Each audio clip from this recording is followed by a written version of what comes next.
Marjo. Alors, bienvenue tout le monde au podcast Sort de ma tête, un podcast sur la santé mentale. Et dans l'épisode d'aujourd'hui, qui est notre dernier épisode de la saison 2, on va parler de blessures d'attachement et de trahison amoureuse. Oui, donc très, très spicy sujet. Donc, on va en discuter avec nul autre que notre experte, donc Michèle Lonergan, qui est chercheuse postdoctorale à l'Université d'Ottawa. Et puis, Ottawa. Et puis, on aurait dû faire des petits exercices de prononciation avant ça. Ottawa. Donc, qui est chercheuse postdoctorale à l'Université d'Ottawa. Et avec nul autre que Marie Gagné, la créatrice de contenu, donc qui a été très, très ouverte sur ses réseaux sociaux par rapport à ses différentes expériences amoureuses. Donc, on a vraiment été en discuter en profondeur, donc autant de leur côté à eux, mais on se découvre, non, on savait déjà qu'on était un peu fucked up, là, mais on s'analyse un peu à travers ça. Donc, Vraiment intéressant comme podcast. Puis, c'est possible grâce à nos partenaires, encore une fois, les fonds de recherche du Québec, sans qui ce ne serait pas possible, et aussi le studio Viva Mental Health, dans lequel on enregistre, dans le fond, nos podcasts. Donc, c'est ici qu'on se trouve en ce moment. Et voilà. Donc, sur ce, on vous encourage à... Donc, si vous aimez l'épisode que vous allez voir, on vous encourage à liker, à commenter, donc à vraiment interagir avec nous. Donc, on attend juste ça, clairement, dans notre petit bureau. On attend juste ça que vous nous aimiez. Justement, on va parler de ça dans l'épisode, notre problème de vouloir être aimé. All right! Donc, sans plus tarder, on vous souhaite bon podcast.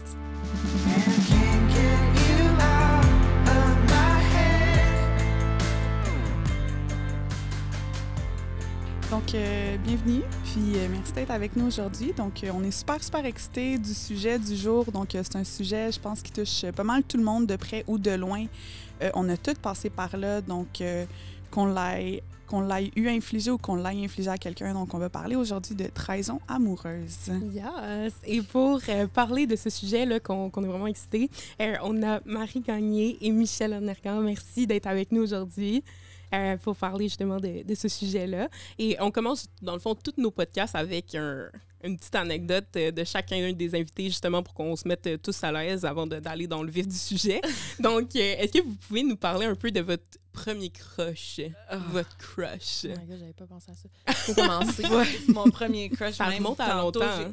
Tantôt, quand on se préparait, j'ai été sur Facebook pour aller voir si j'étais capable de le reconnaître. Mais je ne vais pas nommer de nom, mais je me souviens, j'ai 8 ans.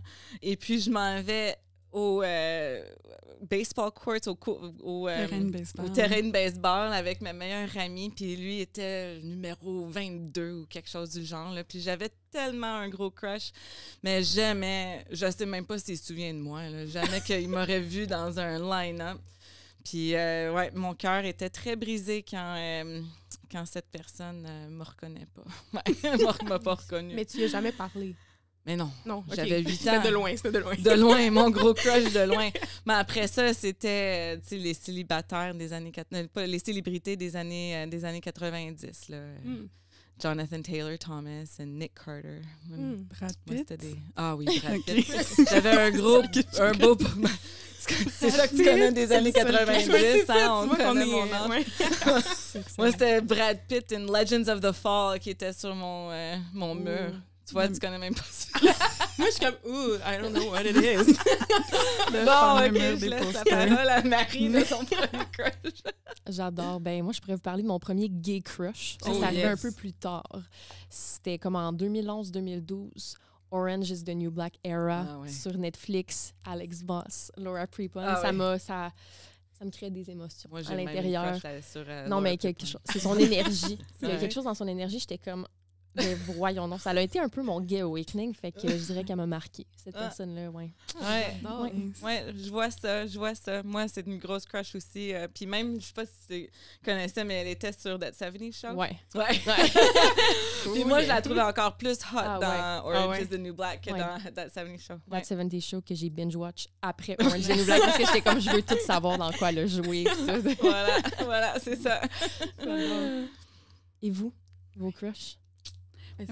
Ouais, Ouais. Brad Pitt. Brad Pitt, c'est ça. Même pas. Déjà brûlé. C'était un real life. J'étais en 2e année du primaire. T'as quel âge quand t'as 2 ans? 8 ans, c'est T'as ça. 8 ans. Ouais. Quand t'as 2 ans. 2e année du primaire. Non. J'étais précoce, mais pas à ce point-là. Là. C'était ça, j'étais comme, ah, c'est chill. Mais je suis sortie avec ce gars-là. Tu sais, j'ai eu une petite amourette, une petite relation Elle est chanceuse, de hein. comme... ouais, mais jusqu'à ce que on se soit séparés. Puis j'étais tellement... j'étais encore tellement comme infatuated. C'est ça le mot en anglais? Ouais, comme... infatué, là, ouais. Avec- Je sais pas si c'est ça en français. Ouais, non, je pense pas qu'il y ait de... pense qu'il y a pas De traduction et... Ouais. Ouais, c'est ça. Non, mais... Infatuated, c'est un bon mot. Oh ouais, c'était intense. Puis en 2e année, on nous avait demandé de faire un oral sur quelque chose qu'on aimait. Oh my God. C'est cringe en crise, là. Je m'excuse. Puis j'ai juste comme... Puis j'ai fait un oral sur lui. Impossible. Oh mon Dieu, c'est bon. Il était dans ta classe. Oui, J'ai vu la je pense que oui. Je pense que Puis on m'a laissé finir l'oral. Puis t'as juste ma prof après qui est venue me corner puis qui était comme « Marjolaine, ça, c'est pas approprié. Oh mon Dieu. Tu devrais pas refaire ça. C'est pas... » Tu sais, la personne était clairement pas à l'aise. J'étais comme...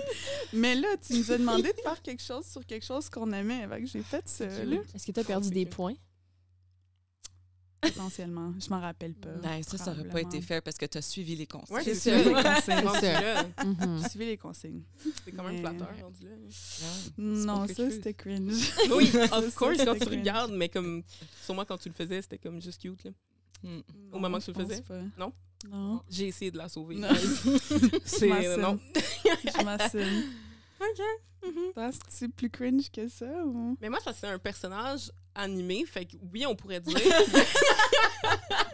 sais, dans Ariel, la petite reine, Eric, le prince, Ah ça a oui. été mon first crush. Puis même, Mhm. genre, tu sais, quand on jouait avec nos amis, de comme, on fait des faux couples, mais moi, mon chum s'appelait tout le temps Eric, comme jusqu'à très. Genre, moi, j'étais sûre que j'allais marier un Eric. Genre, je pensais que ma vie tournait autour d'Eric, là, comme. Même encore aujourd'hui, j'ai re-regardé Ariel, puis j'étais comme, ah, je comprends. Il est cute, là, avec sa chemise, puis genre son torse, tout ça. Genre. Puis j'étais quand même jeune. Fait C'est que, ouais, drôle parce que problématique. pourtant, quand tu réécoutes les films de Disney, je trouve d'habitude, maintenant, tu tripes sur ceux que tu détestais quand tu étais Ouais. jeune. Fait que je trouve ça Mm. vraiment intéressant que toi, ce soit comme « Ah ouais, je comprends. Ouais, j'ai vraiment compris. Mm. Puis j'avais vraiment hâte de le revoir Mm. dans le film. C'était un de mes films préférés à cause d'Eric, mais aussi, moi, je voulais être Ariel. Ah, mais oui. Mais c'est ça, Moi, j'étais Ariel. c'est ça. J'étais cette personne, cette mermaid. Ah, moi Avec aussi. les cheveux bruns. Avec les cheveux... Non, j'avais une Une perruque. perruque. Puis j'avais dans la Ok. piscine chez nous, on Ok. mettait des anneaux autour des pieds, puis on mettait des Ça pourrait sonner sirènes. très weird, ça. Peut-être Mes bien. parents, ils nous mettaient. Non, moi, je les mettais moi-même, les anneaux de piscine, là, puis on était la mermaid, puis on avait, tu sais, Eric nous sauvait, comme dans le film. Ouais. Ah, J'adore. cute. Ouais. OK, maintenant qu'on a chaud, parce qu'on a parlé de nos... Oui, c'est ça. Je suis comme, it's getting hot in here. C'est surtout pas parce que Lacey, elle marche plus. Non, c'est ça. Non, non. Donc, c'est à moi, hein? Ouais. C'est ce que c'est. Fait que, donc, maintenant qu'on a parlé de nos crushs et que... Que c'est drôle. et qu'on Ouais. se connaît un peu plus. Donc, on sait qu'on s'embarque dans un sujet sur les trahisons amoureuses, mais on voulait commencer par savoir si on pouvait donner un peu c'est quoi nos définitions d'une trahison amoureuse, puisqu'on se rend compte que ça peut être quand même très, très large comme Mhm. définition. Fait que je sais pas si tu veux commencer. Une trahison amoureuse, hey, c'est Ouais. quand même large. Une trahison amoureuse. Mais d'après moi, c'est quand 2 ou plusieurs personnes sont dans une relation, puis il y a une situation quelconque qui se passe sans consentement. C'est plus ça que je dirais, c'est une tromperie ou divulguer de l'information qui n'était pas supposée d'être divulguée. Mm. Ce genre de choses-là. Je sais pas si ça fait du sens. Ouais, j'aime ça. Oui, ça fait Ouais. du sens. Ouais. Ouais. Je te pitch en dessous du boss, là. C'est ton tour. C'est moi, là? Ouais. Moi, je dirais avec si quelqu'un dépasse les limites de l'autre, tu sais, je trouve que dans une relation amoureuse, comme on est supposé de connaître un peu c'est quoi les limites de l'autre, fait que dès que tu sais que tu dépasses les limites, ben pour moi, ça devient peut-être une trahison amoureuse. Mm. Ouais. Ça aussi, c'est intéressant. Moi, je pense que, pour moi, c'est quand tu rentres dans une relation, il y a une entente qui est créée de comme tes limites, tes boundaries, puis ce que tu trouves acceptable ou non acceptable. Je pense que c'est quand quelqu'un viole ce contrat d'acceptabilité, mais un contrat non écrit, là. Oui, c'est ça. Oui. Toi? Oui, mais c'est toutes des bonnes réponses. Puis ça fait toute partie de la grande définition de qu'est-ce que c'est une trahison amoureuse. En bon québécois, une trahison amoureuse, c'est une crosse, là. Tu te fais pourrir, pas dans le sens qu'il est le fun. C'est vraiment quelque chose. J'aime que Marie t'a amené la question du consentement. C'est vraiment une trahison amoureuse, c'est vraiment une tromperie. C'est quelque chose qui se passe derrière le dos de la personne. C'est quelque chose qui dépasse les limites. C'est quelque chose qui est en dehors, qui viole le contrat, que je peux t'aimer, je peux compter sur toi. Quand je suis avec toi, je me sens bien, puis je me sens aimable, je me sens aimée. C'est quelque chose, quand on rentre en relation amoureuse, qu'on soit en couple ou qu'on soit en polyamour, qu'on soit quoi que ce soit, on a tous la tendance, on a tous l'espérance qu'on peut compter sur notre personne, d'être là pour nous quand on en a besoin. Puis ça, c'est quand la personne nous laisse complètement tomber, bien voilà, on peut subir une trahison amoureuse. Puis c'est vraiment ça que moi j'étudie. Dans le fond, c'est la notion des blessures d'attachement. C'est qu'on crée un lien d'attachement avec quelqu'un. Puis dans ce lien-là, on veut compter sur notre personne pour nous soutenir, pour nous aimer, qu'on leur fait confiance d'être là pour nous quand on en a besoin. Puis quand ils sont pas là pour nous quand on en a besoin, puis ils nous laissent tomber, bien, on se fait trahir, puis on se fait tromper, puis on n'est pas bien après. Puis c'est vraiment ça, là, en tout cas, de nous, la façon qu'on voit ça en académique, là, en recherche, là, c'est avec cette définition-là qu'on y va. Puis ça fait en sorte que plein de choses peut mener, plein d'événements relationnels, plein de contextes peut nous mener à se sentir trahi ou abandonné quand on en a vraiment besoin. Pas juste les grosses comme une infidélité ou quoi que ce soit, là, mais plein de choses. OK, c'est ça, parce que tu parlais de tromperie, puis quand on parle de tromperie, ce qui sonne immédiatement, c'est infidélité, tout ça, mais de ce que je comprends, c'est que ça peut aller au-delà. Mais quand on parle spécifiquement d'une blessure d'attachement, infidélité, c'est un exemple d'une blessure d'attachement, mais l'infidélité ne va pas créer toujours une blessure d'attachement. Moi, dans ma recherche que j'avais faite dans mon doctorat, j'ai fait une recherche sur... on utilisait le terme large de trahison amoureuse, puis on avait des gens avec tout plein de sortes de trahisons. Puis il y en a qui me racontaient que, tu sais, moi, je m'étais fait tromper, mais je m'étais fait tromper dans le passé, puis ça m'a jamais affecté comme ça m'affecte là. Ici, maintenant, c'était la personne que j'ai choisi de créer ma vie qui m'a trompée, qui a été avec quelqu'un. Tandis que dans le temps, j'étais plus jeune, tu sais, c'était pas une relation sérieuse, fait que ça m'a pas aussi affecté. Ça demeure une infidélité quand même, mais c'est vécu différemment parce que il y avait pas ce attachement-là ou la profondeur de l'attachement n'était pas la même. Fait que oui, l'infidélité, c'est un bon exemple, mais ça peut être n'importe quoi. Ça peut être on s'est fait vider notre compte, ça peut être on s'est fait compter un mensonge, ça peut être on s'est fait traiter d'un nom. Ça peut être, on vit une perte, on a perdu un ami, un membre de la famille, puis notre partenaire nous ignore complètement, puis on se sent complètement laissé tomber. Ça peut être vraiment n'importe quoi. Ouais. C'est vraiment large. Puis je sais pas, comme toi, justement, quand Michel a défini toutes ces pertes, puis toute cette trahison amoureuse-là, est-ce que toi, t'en aurais vécu un exemple de ce que Michel vient de nous... Oui, définitivement. Mais j'avais vécu une tromperie, là, justement, avec une de mes ex, là, que finalement, j'ai appris après coup qu'il y avait eu justement une infidélité et tout. Puis c'est ça qui fait mal après de réaliser parce que moi, dans la vie, j'étais tellement quelqu'un qui communique. Puis j'étais comme si on en avait parlé, ça aurait tellement changé la donne, mais juste le fait que t'en parles pas, puis c'est sur le fait accompli, puis comme... En tout cas, après ça, il y avait eu plein d'autres affaires, genre que justement, elle avait dit à des gens qu'on était dans une relation ouverte pour se déculpabiliser du fait qu'elle m'avait trompée, tu sais. Fait qu'il y avait eu plein de choses de ce style-là qui étaient comme plus ou moins correctes, mais moi, je dirais que c'est plus le principe que l'action en tant que telle qui m'avait comme blessée. Fait que, je dirais que c'est pas mal ma plus grande blessure au niveau infidélité, tromperie, etc. Oui, je pense qu'on a tous vécu des événements comme ça, puis tu soulèves un bon point aussi, c'est que, puis même moi, dans mon expérience... avec la recherche, puis en travaillant avec des gens qui se sont fait tromper par toutes sortes de raisons, c'est moins souvent, c'est l'acte en tant que tel. Si on parle de l'infidélité, par exemple, oui, l'acte en tant que oui, tu sais, d'imaginer ton partenaire avec quelqu'un d'autre, c'est blessant, mais c'est tous les mensonges, puis le spin qui entoure l'infidélité, c'est ça qui vient vraiment, tu sais, twister le cœur, puis vraiment être blessant, ces mensonges-là, puis... Ça fait mal parce qu'il y a un build-up. Je veux dire, la personne qui trompe, souvent, va peut-être développer quelque chose avec quelqu'un on the side. Fait que on se parle, on se rend compte, t'es comme, ben voyons, c'est sûr que c'est pas arrivé overnight, mais on sait jamais, des fois, oui, mais fait que c'est ça. La construction, c'est ça qui blesse. C'est ça. Ouais. Puis c'est intéressant... moi, est-ce que une avenue où est-ce que je voudrais explorer encore davantage les blessures d'attachement, c'est justement, tu as soulevé rapidement tantôt quand tu as dit les relations, que ce soit un couple ou avec plusieurs personnes. Souvent, on parle pas beaucoup, on parle beaucoup de polyamour puis les relations avec plusieurs personnes en ce moment qui peuvent avoir vraiment des belles relations saines, mais qui peuvent aussi vivre des tromperies puis des blessures d'attachement dans ces relations-là aussi. Puis quand on parle de l'infidélité, par exemple, ben c'est comment que c'est défini l'infidélité dans ces types de relations? Parce que c'est pas exactement pareil. Quand on parle quand on pense à l'infidélité dans un couple, on pense, bon, il y a deux personnes, puis là, il y a une tierce personne. Mais quand on parle d'une infidélité, par exemple, dans un couple avec plus de gens, dans une polyamour, ben est-ce que c'est, bon, ben j'ai brisé un contrat, qu'est-ce qui fait en sorte qu'il y aurait une tromperie, une infidélité dans ces genres de couples-là? Ça, c'est quelque chose que je suis en train de regarder encore plus en profondeur maintenant dans ma recherche. Ouais.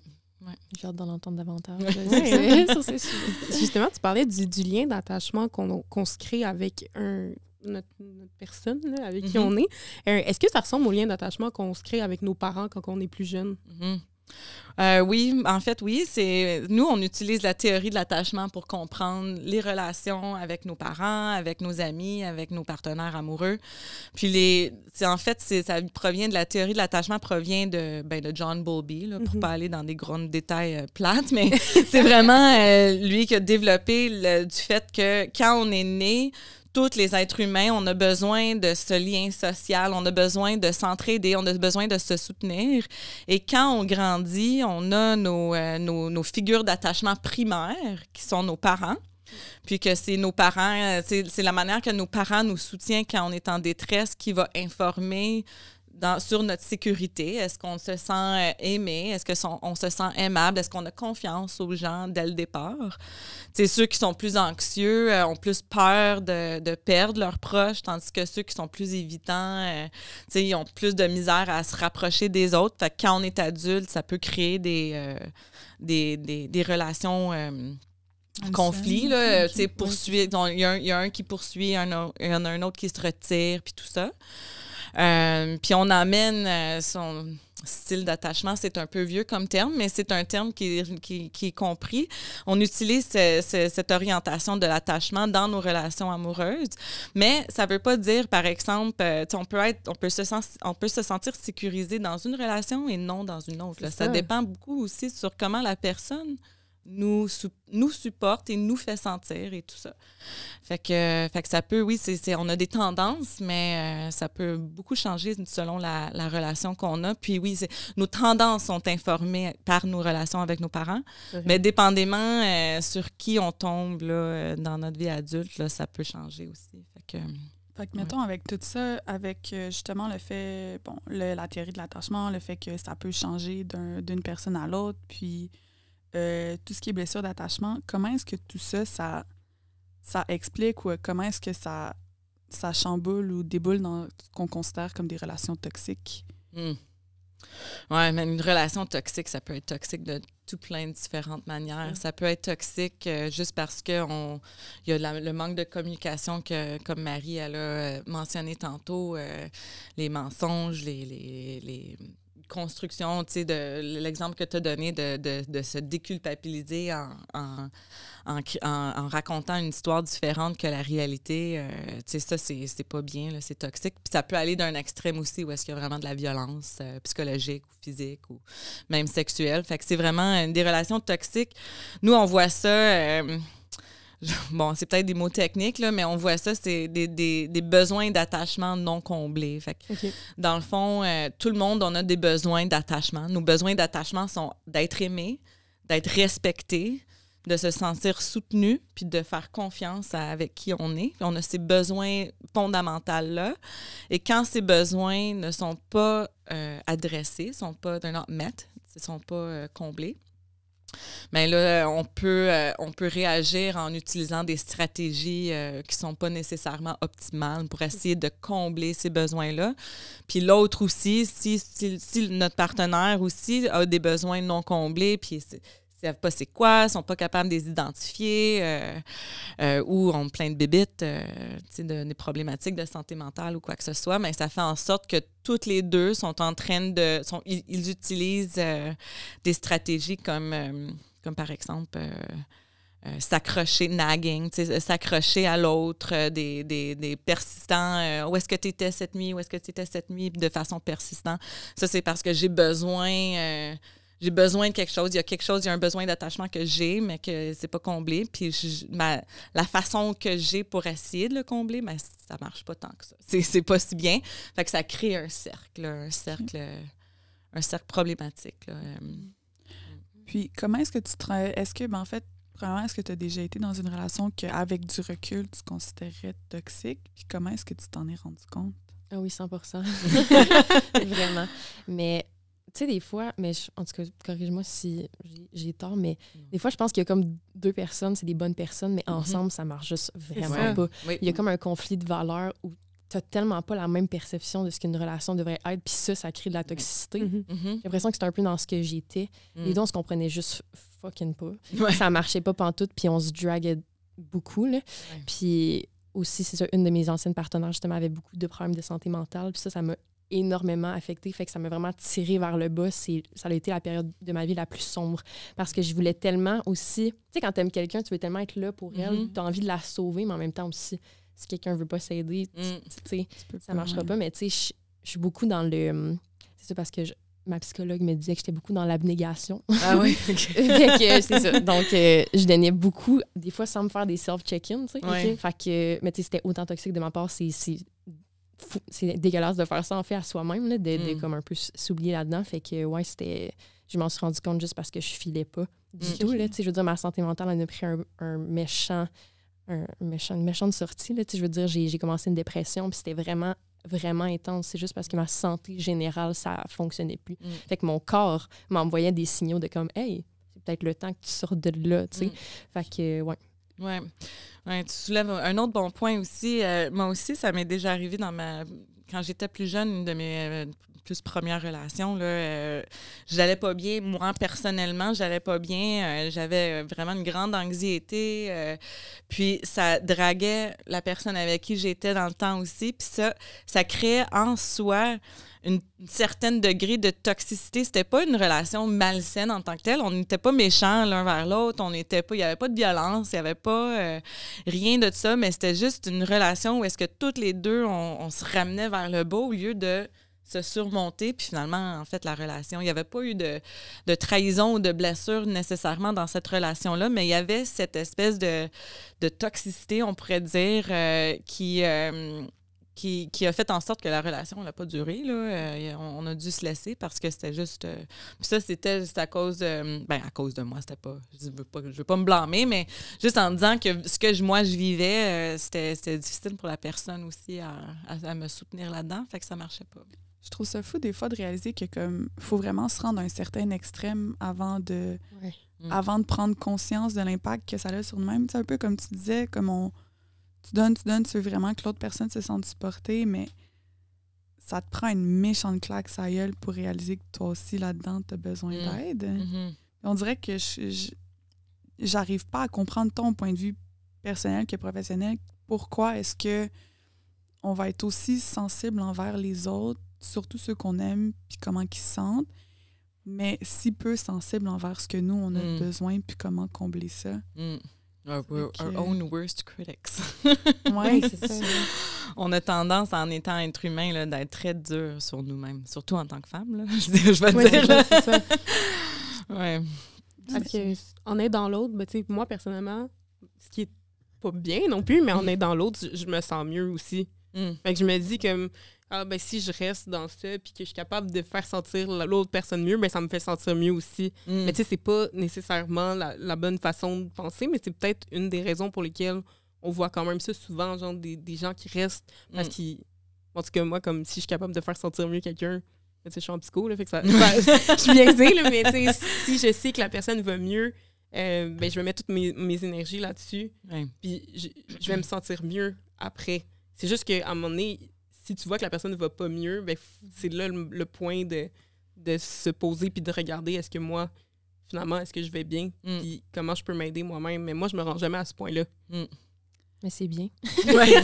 Parce qu'il y a une méchante limite. Là, comme, je me rappelle justement, il y a plein de mes amis qui étaient comme, mais tu sais, les red flags, des affaires. Puis j'étais comme, mais moi, dans la vie, j'ai tellement pas l'habitude de lâcher les gens autour de moi facilement. Je vais tout essayer du plus profond de mon âme pour essayer de trouver une manière que ça fonctionne. Puis on va faire ça ensemble, puis on va trouver des solutions. Mais à un moment donné, quand tu es rendu à terre, là, c'est peut-être le temps de lâcher prise. Là, Mais y a-t-il de bord un red flag que si tu le voyais, tu serais comme, ouais, fuck no, I'm out? Oh mon Dieu. C'est une bonne question. Un red flag. Oh my God. Ben, définitivement, le manque de communication. Là. C'est comme ça me prend quelqu'un qui va bien s'exprimer clairement ses boundaries, ses désirs. Déjà là, si t'as ça, je pense que c'est quand même une base assez solide. Je pense qu'il y avait un manque de ça aussi. Il y avait un manque de clarté. Fait que faut que ça soit clair et établi dès le départ. Puis je pense que ça peut quand même bien aller à partir de là. Vos red flags. Genre plus gros. Là. Moi, je pensais avoir plein de red flags, mais... à force de vivre des affaires, là, tu réévalues tes red flags. Ouais, hein?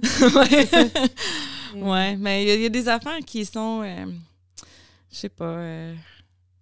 ben moi, c'est la violence, là, ça, c'est une barrière là, que no return. Là, C'est tough parce que, tu vois, j'ai un gros red flag, mais en rétrospective, moi-même, dans ma relation avec mon ex, quand ce red flag-là est apparu, je l'ai ignoré. On fait tout ça. On Ouais. choisit des fois de mettre un peu red flag sur le tapis. Finalement, c'est le red flag qui fait en sorte que tu laisses la personne parce que c'est comme la même raison pour laquelle tu as fermé les yeux au départ, puis finalement, t'es comme... Mais c'est surtout que c'était arrivé après. Tu sais, c'est plus tard, je pense que c'est probablement ça aussi que c'est passé dans ton cas. Plus tard dans la relation, le red flag fait surface, puis t'es comme, shit, j'avais pas considéré ça dans l'équation au début. Parce que moi, mon red flag, c'est ma job, ça prend une partie très importante de ma vie, puis c'est ma vie, puis tu sais, ça me prend beaucoup de temps, mais je le fais parce que même si des fois c'est chiant, ça me fait plaisir de le faire, puis je suis contente de le faire. Fait que tout ça pour dire que moi, mon red flag, c'est si t'es pas capable d'accepter que j'ai un horaire weird et chargé, puis que comme ça se peut qu'il y ait des semaines qu'on se voit pas, ça se peut que comme je sois pas tout le temps comme capable de te donner du temps en quantité, mais quand je vais te voir, je vais m'assurer de te le donner en qualité. Puis au début, tu sais, c'était la personne disait que c'était correct. Il n'y avait pas de trouble, c'était correct, puis il comprenait, c'était chill. Puis très, très sportif même de tout ça, puis jusqu'à un moment donné, puis je pense que c'est là aussi qu'on est devenus toxiques l'un envers l'autre aussi, pas parce qu'on était des mauvaises personnes, juste parce que comme c'était ça, nos besoins ne matchaient plus. Puis là, tout à coup, ben que mon horaire soit chargé puis que ça ne fitte pas avec le sien, là, il disait que c'était correct, mais tu le voyais puis tu le sentais que ça ne l'était plus. Puis comme j'en parlais, puis mes amis réagissaient puis ils étaient comme « Ah, ça, Marjo, c'est ton red flag. » Mais là, il dit clairement que ta job comme prend trop de place. Ben là, comme... Mais tu vois, il y a une façon de communiquer à propos de ça, puis ça revient aussi à ton point, Marie, c'est comme... un moment donné, c'est qu'on a un contrat, we have an agreement, mais on peut renégocier des contrats puis des limites d'une relation. On peut rentrer dans une relation monogame, puis il y en a un des deux qui veut explorer une relation ouverte. Si tu veux, inclus ton partenaire dans cette discussion pour pas que ça soit une infidélité puis une tromperie, puis que vous décidez ensemble, bon, OK, oui, on y va pour une relation ouverte, puis maintenant, on peut avoir nos autres partenaires, on peut mettre nos limites, puis on peut discuter de ce qu'on veut, puis où qu'on veut que ça l'arrête ou non. Puis ce n'est plus une infidélité, c'est maintenant une relation ouverte, puis ça donne l'opportunité à l'autre personne de dire non. Moi, je veux pas ça. Moi, je veux pas une relation ouverte. Vas-y, fais ta relation ouverte avec qui tu veux. Moi, je vais quitter cette relation. Puis je vais aller dans une autre relation où est-ce qu'on matche plus dans nos valeurs. Puis ça se renégocie aussi. Puis, mais voilà le problème, c'est quand il y a des ressentiments, puis après ça, un manque de soutien qui vient like it climbs into the relationship. Ouais, Insidiously. C'est secret un petit peu plus. Puis après ça, c'est les ressentiments, puis le sentiment qu'on n'est pas soutenu, qu'on n'est pas entendu, qu'on n'est pas apprécié, qu'on n'est pas heard. Il y a une différence que je t'entends, puis je t'entends cognitivement dans ma tête, puis je t'entends avec mon cœur, une grande différence. Fait que moi, c'est vraiment là, c'est quand nos besoins ne sont plus bien négociés ou compris ou adressés, mais c'est à ce moment-là que ça devient plus, comme tu disais, comme toxique, Oui, c'est intéressant parce que, on en parle, je pense que ça revient beaucoup au concept de la communication, comme tu dis depuis tantôt, puis je trouve ça incroyable que malgré tout ça, malgré l'importance de la communication au niveau des boundaries, que ce soit relation, travail, famille, même amis, il n'y a pas de cours de communication. C'est la job à qui à nous apprendre à communiquer, puis les boundaries. Ça devrait être un cours obligatoire au cégep. Comme la philo, là, même affaire. Oui, mais sérieux? Vrai, 100%. Ouais. Ou comme même, peut-être même even commencer au primaire. Oui. Quand tu apprends à communiquer tes émotions. C'est là que tu te forges, là, en plus, là. Ben, tu vois, c'est ça, c'est là où l'attachement aussi vient, parce que c'est souvent, on apprend de nos parents. C'est ça. Tu sais, quand on grandit, on apprend de comment nos parents ont communiqué avec eux, entre eux. Moi, mes parents, c'était toujours, on crie nos émotions. Fait que moi, j'ai appris à crier mes émotions. Fait que c'est pas nécessairement la meilleure des choses, mais moi, je suis tout à fait d'accord avec vous là, que dès le primaire, là, on commence à enseigner aux enfants là, de comment bien s'exprimer, puis comment bien écouter les autres. Parce que c'est une chose de s'exprimer, puis c'est une autre chose d'écouter quelqu'un d'autre. Puis ça, même moi, j'ai de la misère avec ça. Là. Mais est-ce que c'est difficile à défaire? Tu sais, mettons, comme tu dis, tes parents criaient. Qu'est-ce que ça prend comme travail pour... je vais te le dire, je suis 20 ans en thérapie, là, puis je vais te le dire dans ça reste toujours un peu ancré en soi, un peu de la manière qui a été élevée. Ouais, ça reste ancré, mais c'est certain qu'avec un travail psychothérapeutique, on peut devenir de plus en plus introspectif, puis on peut apprendre à connaître nos triggers ou nos comportements, nos déclencheurs. Mais je trouve ça intéressant qu'est-ce que tu dis, parce que tu disais aussi tantôt que, dépendamment de la personne avec qui on est, ça nous fait ressortir différentes choses. Mais moi, dans des relations, tu sais, moi, mes parents, on parlait pas d'émotions, à part des émotions positives. Comme si ça va bien, good, on en parle. Si ça va pas bien, mais là, comme ça va. Fait que, tu sais, dans mes relations, je suis pas habituée de parler quand ça va pas bien, parce que j'ai toujours comme gardé ça en dedans de moi. Mais avec la personne avec qui j'étais... ça m'a obligée à parler parce que lui, il était ouvert à ça. Il me disait, non, mais on va parler, là, comme si tu veux pleurer en parlant comme, vas-y, genre, laisse aller tes émotions. Moi, j'étais pas habituée de ça. J'étais comme, c'est trop bizarre, là. Mais tu sais, on dirait qu'avec la bonne personne, ça m'a aidé à faire ça. Puis là, peu importe qu'est-ce qui se passe, comme je suis à l'aise de parler de mes émotions, puis je vois que c'est plus dangereux. Tu sais, l'inverse aussi, comme toi, tu dis que tu cries tes émotions, mais si tu avais quelqu'un qui te fait montrer qu'il a comme pas crié ton émotion, tu vas être quand même entendu, ben, je pense que ça peut aider. Fait que moi, je l'ai appris par mes relations avec les autres qui m'ont permis justement de dire mes émotions négatives. Oui. Mais ça a été difficile. Oui, absolument. Puis tu soulèves un bon point aussi qui va aussi à l'autre point que tu as mentionné, que c'est un peu ancré. C'est oui, en fait, ce qu'on apprend à la maison quand on est jeune, ça devient ancré, mais c'est pas ancré dans le ciment non plus. C'est malléable, puis c'est aussi... shaped, c'est aussi formé par nos relations avec nos professeurs en prématernelle, en primaire, en secondaire, en cégep, université, etc., avec nos amis, notre entourage, our peers. Il y a comme, en anglais, il y a une façon de parler, there's a saying qui dit « You are who your friends are ». Tu rapportes ton entourage avec toi aussi, puis tu peux apprendre d'autres façons de communiquer, puis d'autres façons que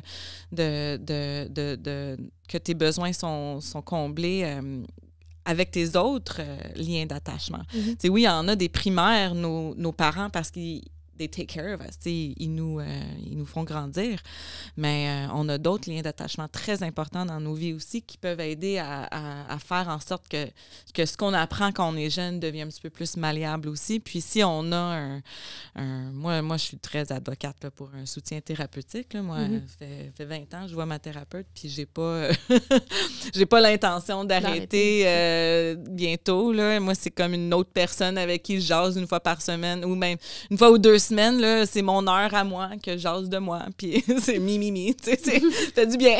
Oui, c'est bon. Puis ça permet à comprendre un peu d'où viennent nos patrons, d'où viennent nos patrons de relations, d'où viennent nos limites, nos red flags, puis comment on les négocie, puis tout, là. Ouais. Mais là, je pense que ça amène aussi à des questions de genre, mais tu sais, on sait qu'il y a des fois où il y a des red flags, on les identifie, ça va plus bien. Des fois, on se bat pour les conserver, les relations quand même ou pas. Qu'est-ce qui fait en sorte que quand on vit une trahison ou quand il y a comme quelque chose de toxique qui se passe, qu'on va vouloir continuer la relation ou mener à terme? Ça, c'est une énorme question. On les aime, ceux-là. Ouais. Je sais pas si j'aurais une réponse là-dessus. Qu'est-ce qui fait en sorte qu'on reste ou on... Il y a plein de choses, là. C'est multifactoriel. Là. Multifactoriel, oui, mais c'est les gens qui vont moins bien personnellement ont tendance à rester dans des relations moins saines. Les gens qui ont des traumas à l'enfance aussi ont tendance à avoir des problématiques à maintenir, puis à être dans puis s'ils sont dans des relations, souvent les relations sont très volatiles ou sont très difficiles. Il peut avoir une peur. S'il y a de la violence dans la relation, il peut avoir une peur de qu'est-ce qui va arriver si je la laisse. Même s'il y a une tromperie, il peut avoir une peur de confronter le trompeur parce qu'il peut avoir une peur que ça va réagir en violence ou en attaque quelconque. Fait que souvent, c'est très difficile dans les relations. Mais si on vit une tromperie... Mettons là, qu'on est monsieur, madame, tout le monde dans les relations, on est nous. Il n'y a pas nécessairement de violence ou nécessairement de grosses bagages psychologiques, puis on se fait tromper, puis on décide de rester. Tu sais, ça peut être, mettons que la personne... Souvent, ce qu'on voit, les gens, là, les monsieur, madame, tout le monde, là, qui sont le cookie cutter, habituellement, ceux qui restent, c'est, mettons que ton partenaire te trompe, mais il vient et il dit, « Marie, écoute, là, il faut que je te parle, j'ai fait quelque chose, je me sens mal, je me sens pas bien, mais ça me soulève, il faut qu'on en parle. Puis là, je te le dis, Marie, là, je suis vraiment désolée, je sais que ça va te blesser, mais je t'ai trompée. » Puis ça, là, ça va te mener à une réaction chez la personne qui s'est fait tromper très différente que... tu sais, pendant des mois, Michel, avec qui t'es, là? Tu me sens que tu travailles. Non, ça va. Puis je fais des nids pendant des mois et des mois. Puis finalement, tu m'attrapes. Ben, regarde, là, j'ai une photo, là, Michel, j'ai une photo, je te vois avec quelqu'un d'autre. J'ai en photo. Non, c'est pas moi, là, t'es folle. Puis je te fais du gaslighting, là. Ouais. Ça, là, crée-moi. Puis après ça, quand finalement, je te dis, OK, là, oui, je t'ai trompé, tu sais, reviens-en. Ça, cette découverte-là, je te dis, tu vas aller beaucoup mieux avec la première méthode de découverte que la deuxième méthode de découverte d'une tromperie. Parce que pensé, mais... il y a beaucoup, c'est interpersonnel. Beaucoup, là, il y a beaucoup de choses qui dépendent sur comment le partenaire qui blesse, c'est quoi sa réaction face à la blessure. Puis ça, j'ai vu ça aussi dans ma recherche doctorale, là, les couples qui restaient ensemble, là, c'était des couples qui disaient « Ah, mais tu sais, tu le sais, je sais que il se sent mal, il ou elle se sent mal, il ou elle est vraiment mal avec ce qu'il a fait. » il ou elle là, s'est excusé puis veut vraiment il travaille là, sur notre relation, puis on est vraiment en train d'essayer de reconstruire. Ces personnes-là, souvent, quand ils venaient me voir, ils étaient ensemble. Les personnes où est-ce qu'il y avait du gaslighting, puis il y avait du nid, puis il y avait eux autres qui n'étaient plus ensemble, puis c'était vraiment laid, puis c'était toxique comme séparation, puis...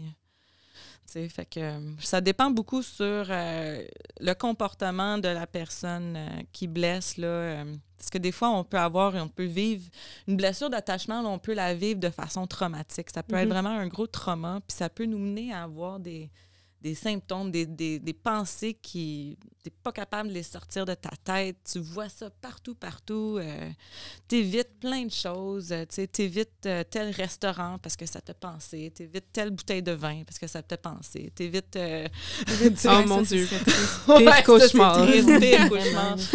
C'est ça, tu sais, mais fait que tu peux vraiment ressentir cette émotion-là, mais si ton partenaire qui te blesse a du remords, s'est excusé sincèrement. Oui, c'est ça.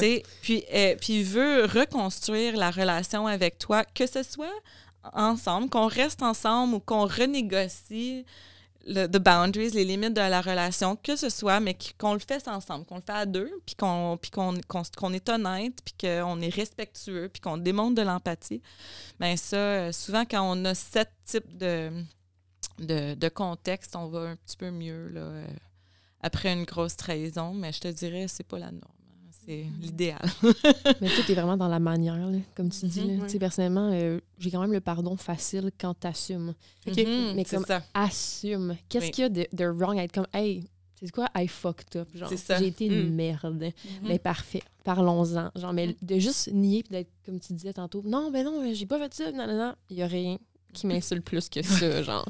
Mais juste assume. Si t'assumes, parfait, on va passer à autre chose, on va en discuter. On va pas pour une folle. Ben, c'est ça. C'est exactement ça. Ouais. Puis, non, je m'excuse, mais dans le fond, tu parlais que quand ça s'était passé auparavant, tu l'avais appris après. Y a-tu des fois où est-ce que tu l'as appris pendant la relation puis ça s'est bien passé ou c'est toujours seulement après? Je l'ai vraiment appris après avoir rompu avec elle, dans le fond. Okay. Je l'ai appris comme 1 ou 2 semaines plus tard. Il y a un des gars qui m'a appelé pour me le dire. J'étais comme, OK. Intéressant. J'étais comme, je suis contente que ça soit après. Mais ça confirme tout. Tu sais, même ça, des fois, ça peut sûrement déclencher des blessures aussi. Ben oui. Quand même si la relation est finie, puis là, t'apprends, finalement, tu vois ta relation différemment parce que là, t'apprends. C'est tellement blessant, tu sais, je veux dire, j'ai remis en question tout ce qu'elle m'avait déjà dit. J'étais comme, oh mon Dieu, fait qu'elle m'a sûrement déjà menti sur tellement d'affaires. J'ai juste continué à apprendre des affaires, j'étais comme... What? Et tous ces petits moments-là, c'est tous des chocs. Hein? C'est tous des petits chocs qui faisaient partie du gros choc, puis qu'on spin. Fait que c'est très... Il ne faut pas minimiser ces expériences-là parce que souvent, moi, dans ma recherche, là, j'avais des participants là, ils vivaient toujours la même histoire. Les détails sont différents, mais c'est toujours la même histoire. Puis ce qui était plate, là, c'était qu'il disait, tu sais, j'avais l'impression là, que ça faisait assez longtemps, là, j'aurais dû m'en remettre, puis je m'en remettais pas. Puis je fatiguais mon entourage. Les gens autour de moi étaient comme, OK, ben là, regarde, ça arrive à tout le monde, là, get over it. Puis t'es comme, non, mais je suis en douleur. Tu sais, faut pas minimiser cette douleur. Faut pas dire, ben, get over it. Tu sais, mange une pointe de pizza, là, puis binge-watch, mange du chocolat, puis un Netflix pendant une journée, puis ça va passer. C'est comme, non, tu sais, il faut écoute ma peine, puis aide-moi à la gérer. Tu sais, c'est... Ouais, faut pas minimiser ces expériences-là, parce que c'est vraiment dur. Des fois, on a l'auto-gaslight aussi. Oui, vraiment. T'sais. Ah oui. Auto-gaslight, c'est intéressant. L'auto-gaslight, je sais pas si c'est intéressant comme... Non, mais j'aime ça, c'est quand on... Des fois, j'avais tellement... Comme je minimisais full ce que j'avais vécu, j'étais comme, non, on revient-en, genre, no big deal, blablabla. Mais finalement, j'étais comme, non, je peux-tu prendre conscience que c'est un vrai trauma, ce que j'ai vécu? C'était vraiment dégueulasse, genre. C'est ça. Quand on disait qu'on est nos pires critiques au début, c'est fou. Je pense que c'est fou. Ça passe beaucoup par là aussi. C'est dans comment qu'on raconte ce qui s'est passé, comment on justifie. Tu sais, mettons, quand elle me voit venir, resti. Quand je parlais de comment ça s'était fini avec mon ex, mettons, avec Juju, c'était comme, ah, tu sais, ça s'est fini comme ça, c'était vraiment pas nice, ou comme je me suis vraiment, tu sais, moi aussi, ça finit que je suis vraiment tombée comme bas dans ma santé mentale, puis vraiment une place où je m'étais promis de pas retomber. Mais je finissais toujours avec comme, ah, mais oui, mais tu sais, j'ai pas répondu à ce besoin-là. Le oui, mais. Hein. Oui, c'est ouais. oui, mais. Ah, mon Dieu, le oui, mais. C'est tu comme. trouvais des excuses un peu pour comme justifier le comportement que pour toi, ça dépassait tes limites. Là. Ouais. Déjà là, quand t'excuses tout le temps quelqu'un, exact. Plus gros red flag. C'est ça. Ouais. C'est quand t'excuses des trucs qui dépassent tes besoins, on excuse mon besoin est non comblé, puis it's OK. C'est comme, ça. non, c'est pas OK. Non, en y repensant, finalement, peut-être qu'il y avait une raison, puis non, mais non, tu sais. Mais ce qui est décollissant avec ça, c'est que finalement, la plus grosse blessure d'attachement, ça va être philosophique, là. C'est vraiment mais c'est vrai, tu sais, c'est vraiment les autres qui la créent ou c'est nous qui la créons à nous-mêmes, tu sais? C'est ça. Une table dans le milieu de la salle, est-ce qu'elle est une table? Non. C'est ça. Ou c'est juste une représentation de J'adore. Ouais, c'est une grosse question philosophique. Mais ça dépasse un peu mon expertise, je sais. C'est ça. Vu que c'est philosophique, comment vous répondriez à la question? Genre, est-ce que vous pensez que c'est nous-mêmes qui créons justement ces blessures-là quand on entre en relation, ou c'est vraiment la dynamique des deux personnes, ou c'est vraiment l'autre personne, ou un mélange des trois? Genre? Ben, c'est un peu des deux. Là. Je pense que les deux personnes, ça crée cette dynamique-là. Là. C'est pas la faute de juste une personne intégralement. Non. Je veux dire, tu choisis quand même de rester dans quelque chose. Tu n'es pas complètement inconscient. Là. C'est ça. Je veux dire, dans ma relation, je choisissais d'ignorer certains red flags, tu sais, mais pourquoi je reste là-dedans? Je pourrais pas dire, là, ça vient peut-être de blessures du passé qui m'incitent à rester là-dedans, mais je pense que ça vient des deux côtés. Oui, ça vient des deux côtés. Puis, il faut aussi comprendre, les gens qui blessent, là, malgré qu'on est fâché, puis malgré qu'on est « Ah, c'est en dessin », c'est des gens, c'est pas nécessairement des mauvais. Il y en a qui sont des mauvaises personnes, mais ils sont pas tous des mauvaises personnes. Des fois, il y a des gens qui font une infidélité ou qui font une tromperie ou qui blessent quelqu'un. Moi, je suis sûre que j'ai blessé des gens. Je suis pas sûre si j'ai créé des blessures d'attachement. Jamais, j'ai pas été infidèle, mais je suis sûre que j'ai créé des blessures à quelqu'un à un moment donné dans ma vie. Puis je suis pas une mauvaise personne. Puis je suis sûre que les personnes qui m'ont blessée ont aussi... sont aussi pas nécessairement des mauvaises personnes, puis ont eu leur raison ou leur... pas nécessairement une raison cognitive, pas une « OK, je vais faire ça parce que ça c'est pas nécessairement conscient, tu sais, mais ou que, tu sais, peut-être que moi, j'ai fait ressortir chez cette personne-là quelque chose qui est pas bon, qui est méchant, qui est pas nécessairement bien, puis qui fait en sorte que j'ai été blessée par cette personne-là aussi, tu sais. Fait que, comme tu dis, je pense qu'il y a les deux, puis... Il faut essayer de comprendre aussi les gens qui blessent, là, pourquoi. Souvent, c'est des gens les plus blessés. Là. Oui, c'est ça. Exactement. Je pense qu'une de mes ex, ça a été vraiment complètement full blessée, beaucoup de trauma. Je pense pas que elle voulait me faire mal, mais ça s'est quand même fait. C'est ça. Ouais. Un peu comme un dommage collatéral, quasiment. Oui, c'est ça. Tu étais sur le chemin de... Ouais. C'est à ce moment-là qu'on est mieux servi par soi-même. Hein? Puis on se retire, puis on se heal, on se guérit, on se choisit. Puis ensuite, quand on est prêt, ben là, on rentre dans une relation. Souvent, on pourrait voir ça, tu sais, quand on n'est pas guéri, puis puis on essaie de rentrer dans une dynamique, dans une relation avec d'autres gens, là, on amène avec nous cette non-guérison, puis ça perpétue un peu là, la problématique, tu sais. Fait qu'à ce moment-là, quand on est blessé, c'est mieux, c'est très bien de prendre du recul, d'essayer de comprendre ce qui se passe, de guérir, puis ensuite, on reconstruit. On peut-tu parler de pourquoi c'est aussi difficile de choisir soi-même? Comme, tu sais, si tu retournes au niveau de l'attachement puis tout ça, techniquement, si tu dis tu as un attachement sécure, est-ce que ça devrait être plus facile de te choisir toi-même? Techniquement, en théorie. En théorie pratique. En théorie. En théorie, un attachement. Quelqu'un qui se sent sécure, c'est quelqu'un qui se sent. Comment qu'on dit ça? On dit lovable, tu sais, qui se sent aimable, puis aimé. Ouais. puis soutenu, puis qui a confiance, que c'est pas quelqu'un qui se promène dans le monde disant avec aucune, tu sais, avec une méfiance innée, tu sais. C'est ça. Fait que ça, c'est sécurisant. Je dirais c'est comme c'est la plupart des gens ont des attachements. C'est plus sécurisé que insécurisé. Ah ouais? Ah ouais? Ouais. On a juste un cercle d'amis. Peut-être je me trompe. Avec le bon monde. Non, mais attends, peut-être je me trompe, mais me semble mais que... ça fait du sens. Parce qu'il y a comme 2 dimensions de l'insécurité. Puis, je me semble que ça va sécure, anxieux, évitant. Donc, la majorité des gens sont plus hauts.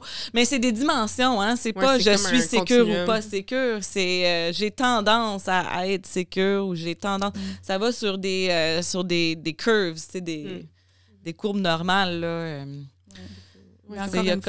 C'est en dimension, c'est pas catégorique. Là, c'est ça. Puis encore une fois, ça dépend avec qui, ça dépend qu'est-ce qui se passe en relation. Quand ça va bien, c'est facile d'être sécure, je pense. Quand ça va moins bien, mais c'est ça. Je pense qu'un attachement sécure, oui, ça pourrait te donner tendance à être plus apte à te choisir, si on veut utiliser nos mots gris de psychologie. Oui, parce qu'il n'y a pas besoin de l'autre pour combler ses besoins de sécurité. Tout ça.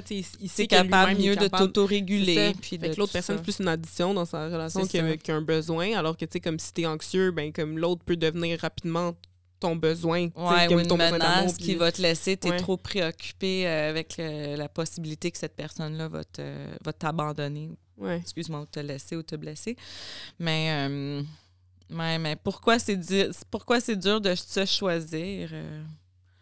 Je sais pas. Je pense pour les mêmes raisons que tantôt quand on faisait nos checks, puis on parlait de comment nous, on entend notre voix, puis comment les autres entendent notre voix, puis on est comme « Ah ouais, j'aime pas comment les autres m'entendent. » On est toujours notre propre critique. Ouais. Je sais pas pourquoi, là, mais...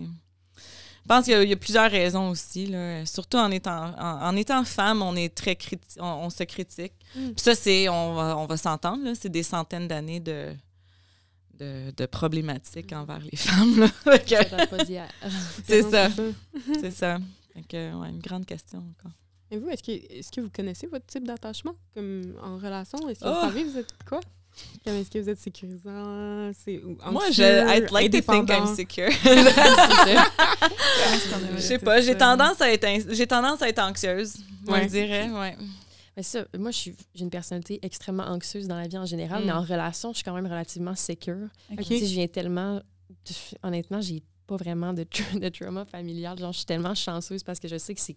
Je veux dire, j'ai tellement des amis qui sont comme « Ah ouais, mon père, il est parti quand j'avais tel âge. » Je suis comme « Non, mes parents sont encore ensemble. Ils filent le parfait bonheur. » Et tu sais, j'ai vraiment cette chance-là. Puis comme, justement, mes 2 parents, c'est 2 enseignants. Fait que la communication, ça a toujours été, depuis que je suis jeune, c'est comme « OK, Marie, exprime-toi sur comment tu te sens. » C'est super. J'ai toujours été comme ça en relation, tu sais. Jusqu'à ce que, je rencontre une de mes ex, que ça, j'étais comme, oh my God, j'ai jamais vécu ça. Fait que j'étais en mode solution, mais je pense que ça fait pas de moi quelqu'un d'anxieux en relation, mais j'étais plus en mode solution. Mais j'ai toujours été quelqu'un de sécure relativement, là. En relation. Ouais, nice. Ouais. Oui. Moi, je vais essayer de deviner. OK, vas-y. Je peux deviner. Moi, je dirais évitante et anxieuse. Non, mais plutôt sécure. Indépendante. Ouais. Non, je fais des blagues. Je fais des blagues, mais moi, je pense que toutes les deux aussi, plus ou moins sécures, mais peut-être des tendances un peu évitantes, anxieuses. Moi, tendance très évitante, c'est un problème. C'est que mais moi, je suis très... Fuck off, elle est en train de rire, ma gueule. Fucking... Moi, j'allais le dire, là, ça, c'est une relation toxique. C'est bon. C'est ça. Mais je suis comme... C'est juste, je pense que je suis aussi... ça, je sais pas à quel point ça remonte à loin. J'essayais de penser, justement, quand vous parliez tantôt parents, puis les modèles que ça créait. Mais moi, quand j'ai un problème, je veux m'arranger tout seul, je veux me gérer tout seul. Ouais, c'est ça. Ça, c'est plus tendance évitante. Ouais. Fait que si ça va pas bien, je vais essayer, tu sais, je vais me retirer, je vais essayer de voir, comme, de puiser dans ce que je sais, dans ce que j'ai. C'est-tu moi le problème? Qu'est-ce qui se passe? Comment est-ce que je gère ça? Mais là, ce qui est malsain des fois, c'est que ce recul-là me fait me détacher de la personne. Puis là, je reviens, je suis comme, ah fuck, je me suis détachée parce que c'est une perte d'intérêt pour vrai, ou est-ce que je me suis détachée parce que c'est ma tendance à éviter, puis enfin, en tout cas, je suis dans une grosse... En textbook, on appelle ça évitant... attends, c'est quoi? C'est évitant... Éviter? Non. Face à l'attachement. Attachement évitant. Anxiété face à l'abandon, puis évitement de l'intimité. Évitement de l'intimité. Voilà. T'évites-tu l'intimité? Ça dépend laquelle. Émotionnel. Émotionnel. Oui, émotionnel. Oui. Toi, c'est ça. C'est rentré. Bien chaud, là. C'est ça. Ah, il est fort là-dessus, c'est ça. Non, je sais. Je travaille là-dessus. C'est correct. Je travaille vraiment fort là-dessus. C'est déjà comme un premier pas, je trouve. Ouais, mais étudiante au doc, là, faut pas trop s'auto-analyser. Ouais, ma mère me dit tout le temps ça. À chaque fois que je viens chez elle, je suis comme puis je fais aussi de l'anxiété sociale. Bien, non, pour vrai, je suis comme tout le monde est stressé quand ils font un oral, là, comme relax. Je suis comme, ouais, c'est vrai, ouais, OK. On avait ça au bac, là, on appelait ça syndrome de la médecine. Là. C'est que, tu sais, quand tu lis toutes les problématiques psychologiques, là, puis là, tu dis, j'ai ça. Ah non, c'est ça. J'ai un trouble borderline de personnalité. Je suis psychopathe, j'ai des tendances narcissiques, j'ai une bipolarité, puis je pense que j'ai fait une psychose l'année passée. C'est comme, wow. C'est comme un check. Mais tu t'en sauveras pas, là. Ah, je pensais que les gens avaient ignoré, que j'avais pas répondu à la question. Et je dirais, et d'emblée, tu avais raison, anxieuse. Intéressant. Mais depuis genre mes dernières relations, je dirais secure, parce que ça m'a fait apprendre à communiquer. Puis pour vrai, ça a l'air facile, puis tout le monde le dit, genre communiquer, mais depuis que je suis capable de communiquer mes émotions, puis comment je me sens, puis on dirait qu'il n'y a plus rien, que j'ai plus de barrière. Fait que c'est comme... Puis aussi, si t'as la confiance de l'autre personne, tu sais, moi, je suis pas comme une anxieuse de comme, t'es où, t'es avec qui, qu'est-ce que tu fais? Non. C'est juste anxiété envers moi-même, de comme, bon, ben, je vais me faire laisser, là. C'est ça. Mais anxiété face à l'abandon, c'est que t'as vraiment confiance que la personne va être là pour te soutenir. T'as vraiment ces problématiques-là. Puis tu soulèves un bon point aussi, hein, c'est que ta façon dont tu réagis quand on parle de l'attachement, là, ça peut modifier, tu sais, on a tous des tendances, tu sais, tendance à éviter, tendance à être anxieuse, tendance à être plus sécurisée. Puis, même dans la même relation, ça peut changer. Fait qu'on peut commencer avec une tendance plus anxieuse ou plus évitante ou plus sécure, puis à la longue de la même relation, à cause de notre dynamique qu'on développe avec cette personne-là, on peut devenir plus sécurisé, ou on peut devenir plus évitante ou devenir plus anxieuse. Fait que même avec nos interactions avec la même personne, tout ça pour dire que, tu sais... Don't give up on your relationships juste parce que tu dis « Oh non, peut-être qu'il est évitant, puis moi, je suis anxieuse, ça marchera jamais. » C'est comme « Non, là, wow, là. » C'est ça se travaille, c'est ça. Comme tout, ça se travaille. Ça commence toujours très sécure. Ça commence toujours très sécure. Puis à un moment donné, ça finit évitant. Oui. De quoi, really? Okay. Ah ouais? Non, on va pas, vas-y. pas t'expose. Non, go, vas-y. Mais est-ce que ça commence vraiment tout le temps sécure? Parce que j'ai toujours l'impression que il y a toujours ce step back que tu as quand même sur le fait. Mais la tendance, elle sous-tend la tendance. Moi, Fait que dans le fond, c'est plus que... Fait que ça commence évitant parce que j'évite l'intimité. C'est ça. Puis soit que ça peut empirer ou rester comme ça, ou ça peut devenir sécurisé. Mais si moi, ça empire, je ditch la relation d'habitude. Puis après, sinon, tu peux continuer. Puis quand ça, je pense que ça continue puis que je rends les trucs officiels quand ça devient sécure. Puis là, ça reste sécure jusqu'à ce que je retourne dans les dynamiques de Marjolaine. Puis je tiens à préciser... J'ai averti, hein? Tu veux, j'allais... Tout averti. Puis je tiens à préciser que j'ai juste eu 2 relations dans ma vie. Ouais. Il y a beaucoup de fréquentation. Il y a beaucoup de fréquentation rejetée. Fait que, tu sais... Mais maintenant, je pense qu'on va rentrer dans les solutions. Les solutions. Pas que je t'en ai qu'on parle de moi, là, mais tu sais, comment tu te gères? Tu sais, en gros, là, ou comment... Quand t'as une trahison amoureuse, tu veux dire? Ou pour éviter? Écoute, quand on est exposé à plein de choses comme ça, quand on prend en considération une difficulté d'attachement même si on n'a pas de difficulté d'attachement, nos expériences passées, que ce soit au point de vue de la recherche ou dans tes expériences passées, comment est-ce que vous faites pour premièrement, alléger ou comme soulager la détresse que tu vis sur le coup quand il y a des choses qui se passent, quand tu découvres des choses, ou pour éviter que ce qui s'est passé transfère ou transpose dans les relations futures? C'est comme en 2 parties, là, mais... Ouais. La thérapie. Ben oui, c'est La des thérapie. grandes questions. Honnêtement, ça va sauver la vie. Okay. Carrément. C'est comme la plus belle solution que je peux... D'entrer en thérapie, oui. Vraiment. Comme je pense que c'est de moins en moins tabou. Mais comme tout le monde devrait consulter, honnêtement. Oui. Ouais, même quand ça va bien. Exactement. Il ne faut pas attendre d'être au bout du rouleau pour consulter. Ouais. Il faut être capable d'aller chercher de l'aide avant ou comme, tu sais, quand tu es comme plus solide pour que quand, justement, tu as un esti down, que tu sois en mesure d'agir. Tu as les outils à ta disposition. Ouais. Exactement. Mais moi, vraiment la thérapie. Là. Parce que surtout, tu sais, comme tu mentionnes, il faut que tu sois solide, parce qu'en thérapie, souvent, tu déconstruis tellement de choses que les premières fois, tu ressors de là, tu es décalissé de la vie. Ouais. Tu es comme... comment je me suis gérée comme ça aussi longtemps, puis là, tu te gères plus. Fait que, tu sais, si t'es vraiment au bout, si t'as de la misère à tolérer ce qui se passe déjà, c'est difficile aussi de tolérer ça. Mais j'aime vraiment l'analogie de briser un os. Comme c'est le concept ou l'analogie que, tu sais, pour rentrer tu sais, quand tu rentres en thérapie, c'est comme quand tu essaies de réparer un os qui était déjà brisé, qui a été fracturé, puis qui s'est réparé tout seul, mais mal réparé, avec tous tes mécanismes de défense, tout ça. Fait que là, en rentrant en thérapie, il faut que tu le recasses pour le placer comme du monde, puis pour qu'il guérisse comme du monde.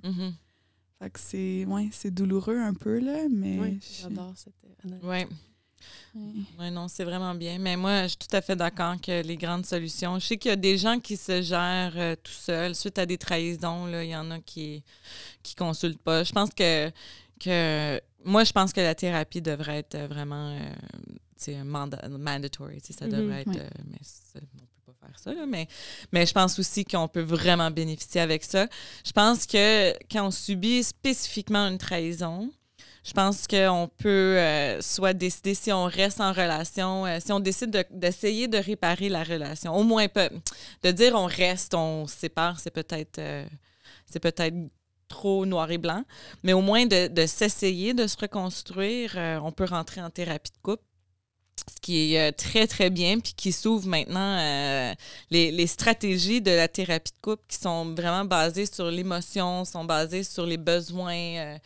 Quels sont nos besoins et comment qu'on fait? Qu'est-ce que quelqu'un doit faire pour combler mes besoins? Des fois, on ne le sait même pas, ça. Des fois, on dit « j'ai besoin d'être aimé », mais OK, qu'est-ce que ça veut dire pour toi, un besoin d'être aimé? Puis comment je peux... Tu sais, Marie, tu as besoin d'être aimée. Moi, peut-être, je ne sais pas, toi, qu'est-ce qui comblerait ce besoin-là? Fait qu'il faut que tu le saches. Puis des fois, on ne le sait pas. Fait que la thérapie de couple peut vraiment aider avec ça, soit en couple ou même en individu. Puis nous, on a, dans notre labo, dans mon doc, là, on a regardé des traitements pour le traumatisme, pour les gens qui sont vraiment là, traumatisés par les trahisons. Là. Les traitements psychothérapeutiques là, pour le traumatisme peuvent vraiment aider aussi. Fait que moi, je suis tout à fait d'accord dans les solutions, là. Thérapie. Dans un contexte où est-ce que, mettons, on regarde là, puis, mon Dieu, les listes d'attente sont énormes. C'est pas tout le monde non plus, ça coûte cher. Y a-tu des trucs qui aussi à l'extérieur de la thérapie qui peuvent aider ou comme... Oui. Ah oui, bien, il y a certains, le soutien des amis, des bonnes amies.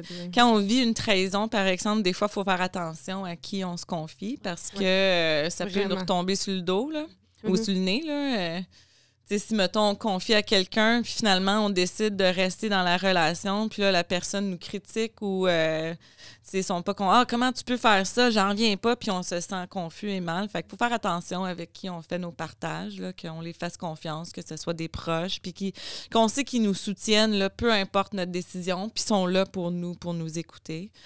C'est sûr de faire du self-care aussi, prendre notre me-time, là, lire un livre pour le plaisir, prendre un bain de bulle, prendre une marche, faire de l'exercice, bien manger, bien dormir. Là, c'est tout du self-care. Là, ça peut beaucoup aider aussi. Meditation, yoga, toutes les affaires qu'on parle, là, ça démontre une bonne capacité à aider avec les gens à surmonter des difficultés dans leur relation, là. Okay. Même, j'avais beaucoup de participantes de recherche, justement, qui ont fait du mindfulness puis du yoga en partie de leur of the recovery journey. Nice. Mindfulness, oui, ma psy m'avait conseillé d'essayer ça, justement. Ah oui, hein? J'étais full anxieuse. Moi, je suis vraiment en mode solution quand je vais pas bien. Là. Je suis comme, je veux aller bien. Je suis tellement encadrée à la lettre. Là, je me couche tôt. Je fais de la lecture avant de me coucher. J'avais commencé de l'acupuncture aussi. J'étais comme, je sais pas si c'est placebo. Mais moi, ça me pas grave. C'est ça. C'est pas grave, c'est un placebo. Si ça marche, ça marche. J'avais arrêté de boire durant 1 an. Genre, j'étais sobre durant 1 an. J'avais coupé le sucre. Genre, j'étais vraiment là. Je voulais tellement aller bien. Puis finalement, c'est ça avec la thérapie, ça l'a vraiment aidé. Nice. Puis l'entourage, ça aide tellement. Mais je sais que c'est pas tout le monde qui a cette chance-là. Mais tu sais, avoir une personne ressource au moins. C'est comme une personne aidante proche de soi, que ce soit un parent, un ami, quelqu'un de random, là, c'est nécessaire. Ouais. Absolument. Ouais, toutes des bonnes suggestions. Mais couper l'alcool, là, c'est un bon point aussi. Là. Révolutionnaire. Ah ouais? Mon Dieu. Mais en plus, en tant que quelqu'un de vraiment anxieux, les hangovers, c'était la pire affaire. Le lendemain, j'étais... Ah mon Dieu, ton corps est comme en withdrawal. Puis ça marchait pas pantoute. Puis ça l'a vraiment, vraiment changé ma qualité de vie. Là. Ah ouais. Vraiment. Puis là, je vais me faire... Mais tu vois, moi, j'y pense. Non, faut pas boire pendant 1 an. Moi, je bois plus. Non, mais j'y pense à couper. Je pense vraiment, puis là... Mais toi, t'es dans la balance, là. Ouais. Aussi, là. Ouais, c'est ça. Ouais. C'est pas comme si tu saoulais à chaque fois. Non, mais c'est plus le mode de vie, tu sais, c'est comme quand... Ou tu peux faire un dry January, tu peux faire un dry September, tu sais, t'as pas besoin d'être janvier. Comment ça septembre? Comme c'est déjà fourré, là, pour aujourd'hui. Quand c'est pas les congrès. C'est ça. Faut bonne pas chance. que ce soit dans les congrès. T'as-tu des congrès en septembre? Non, fait que c'est bon. Septembre. Je vais t'accompagner en sport moral. C'est facile de faire des mois sans alcool l'automne ou l'hiver. Ouais, c'est ça. L'été, là, c'est la petite sangria de terrasse, c'est facile. Ouais. C'est la goutte bonne. Ouais, c'est ça. On fait des tournois de volley, il est 8h30, on se débouche une bière. C'est sûr. Voilà. C'est social aussi, tu sais. Mais c'est pour ça que je voulais arrêter. J'étais comme 8h30 le matin, commençais à boire. C'est un peu excessif. 8h30 le matin. Et en tournoi de sport, là. Ouais. Moi, j'ai fait ça l'autre jour à 10h. J'ai pris une bière, mais c'était par accident. Par accident? Tu pensais que c'était je me suis commandé un brunch de Uber Eats. Oui, ben je pensais que c'était un bubbly melon d'eau. Parce que j'avais acheté les bubbly melon d'eau, puis c'est des canettes vertes. C'est trop bon. Puis j'avais pris dans le frigo une Heineken, mais je pensais que c'était une bubbly. C'est bon. Puis là, j'avais soif, là, parce que j'avais tout un brunch super salé. Puis là, je m'en allais boire mon bubbly melon d'eau, mais c'était une Heineken. Et ça surprend. C'était pas le fun. J'étais Ben, il était 10h du matin. C'est un déjeuner bavarois, ça. Voilà. Tu sais, c'est... Voilà. Moi, j'apprécie ton ouverture à la culture, aux autres cultures. Ouais, c'est ça. Voilà. Juste préciser que l'alcool n'est pas une solution. OK, c'est bon, j'ai compris. Oh my God. C'était pas dans les solutions suggérées. Ben, tu sais, des fois, il y en a qui disent une augmentation dans la consommation de l'alcool temporaire à la suite d'une grande trahison. Merci, pas nécessairement. Temporaire. C'est ça. Ouais, Pas nécessairement c'est une mauvaise chose. Ouais. Mais Marc-France Marin, qu'on a reçu sur notre épisode 2, avait dit alcool dans ses affaires pour réduire le stress puis l'anxiété. Ouais. Mais genre, Pour réduire. un verre de vin, pas 4 exact. bouteilles. Ouais, exact. C'était pas genre modération. Mais comme Prendre un verre de vin rouge, là. C'est ça. C'est comme ce que ma grand-mère me disait toujours. Ben, le médecin me dit qu'un verre de vin rouge par jour, c'est bon pour la santé. Ouais. Les antioxydants. Ouais, c'est ça. Moi, ma grand-mère, c'était un petit shot de vodka. Ah mon Dieu! Ça, c'est sûr. Là. On est dans cette passé, génération. C'est comme les shots de gin quand t'as la grippe. Ouais, c'est ça. J'ai entendu whisky chauffé avec du miel dans l'eau chaude. Ça, j'ai entendu Ouais. par contre. Ça, je serais d'en d'essayer par contre. Ouais, Ça paraît que sounds ça- very nice, actually. le mal de gorge aussi. Ça, oui, c'est ça, c'est smooth, puis ça descend bien. J'adore comment... Les yeux fermés, ce que tu viens de dire, c'était incroyable. C'était bien imagé, d'ailleurs. Bon, ben, Est-ce que toi, tu avais des solutions, Marjo? Oui, c'est parce que tu as dit tu as eu 2 relations. Comment tu t'es fait pour aller mieux après? Juste de le réaliser. Déjà, juste de le réaliser, je pense que ça a comme été un soulagement. Moi, ça a été de mettre fin aux relations à ce moment-là parce que ça me mettait beaucoup de pression. Puis celle-là en particulier, aussitôt que j'ai mis fin à la relation, ça a comme... Oui, c'est ça, c'est comme un poids de moins sur les épaules. Ça, puis je me suis bottée dans le cul, je suis allée consulter aussi, là, tu sais, on est vraiment chanceux, là, comme à McGill, tu t'inscris, puis ils ont un programme très, très rapide, 2 semaines, j'avais un rendez-vous gratuit. Là, je sais que c'est long au Québec, mais on est quand même, même les services publics, là, c'est quand même pas si terrible. Il y a quand même un accès, même juste si on veut consulter, comme par exemple, il y a le Argyle Institute qui est semi-privé. Celui-là, il va sur une échelle selon ton salaire. Ça peut aller jusqu'à 40$, 50$ de l'heure là, quand on n'a pas beaucoup d'argent. Puis c'est des thérapeutes, là, des psychothérapeutes bien qualifiés. Oui. Malgré que oui, il y a une liste d'attente, peut-être 2-3 mois là, avant que tu ailles. Mais une fois que tu es rentré à vie. Là. Moi, c'est comme ça que je suis rentrée en thérapie avec le Argyle. Puis ça fait 20 ans. Là, nice. Puis si je peux prendre des breaks, puis je peux la rappeler, puis dire, OK, regarde, on prend un break 2 mois, puis tu sais, on prend un break, je pense plus que c'est nécessaire, puis là, finalement, 2 mois plus tard, non, c'est nécessaire. Fait que, c'est souvent ça, puis après ça, il n'y a plus d'attente, fait que, en tout cas, ça, je le recommande souvent, le Argyle. On pourra le mettre dans la barre d'infos. Oui, c'est bon, ça va. J'avais commencé les démarches pour ça, tu m'en avais parlé en ligne, puis j'ai fait mon petit pic, j'en ai-tu vraiment bien? Oui. Non, je savais que j'en avais besoin. Aux participants de recherche aussi. Oui, c'est une super belle ressource. Oui. Excellent. Belle solution. Non, j'ai pas de solution saine. Et moi, il y a une grande solution. Les trahisons, là, je peux vous dire, là, les trahisons, là, tout le monde va en vivre. Oui, c'est ça. Tout le monde va avoir une difficulté, mais ça se guérit. C'est pas... pas permanent. C'est pas permanent, c'est ça. C'est pas permanent. C'est difficile, it sucks. C'est vraiment laid, puis c'est dégueulasse, puis c'est pas le fun. Il faut pas minimiser le vécu quand ça arrive, mais ça se guérit. Le temps fait bien les choses. C'est cliché que ça sonne, mais c'est vrai. Une chance qu'on heal. Oui. Peu. Ça prend du temps, mais... Oui, c'est ça.